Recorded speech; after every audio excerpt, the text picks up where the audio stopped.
Isang mapagpalang araw po sa inyong lahat, dear brothers and sisters in Christ, Sir Ed, mga ka-Ed-Ella Vlogs.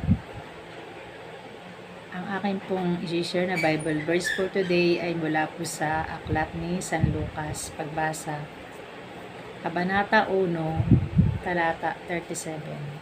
Sinasabi po dito na, sapagkat walang anumang bagay na hindi kayang gawin ang Diyos. Napakaganda pong Bible verse na napili ko ng araw na ito.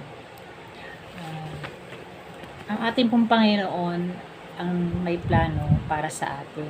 Sabi nga po, through God nothing is impossible. Kaya po natin gawin ang lahat ng bagay sa pamamagitan po ng ating Panginoon Diyos na nagbibigay ng lakas sa atin. At siya rin po ang bumubuhay sa atin. Kung wala po ang Diyos ay wala rin po tayo. Kaya nga po,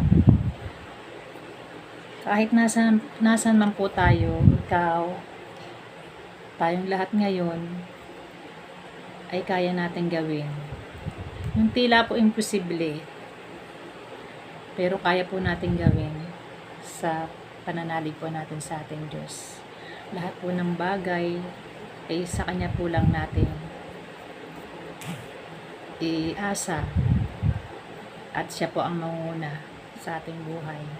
Basta po tayo manalig, may kasamang pagtitiwala sa Diyos, pananalig at panalangin. Sabi nga po, nasa Diyos ang awa, nasa taong gawa. Kaya po natin gawin ang lahat sa pamagitan po ng tulong at gabay ng ating Panginoon Diyos. Lahat po ay may katuparan ang lahat. Basta po tayo ay lumakad ang naayon sa kalooban ng Diyos. Yan po ay mapapagtagumpayan po natin lahat.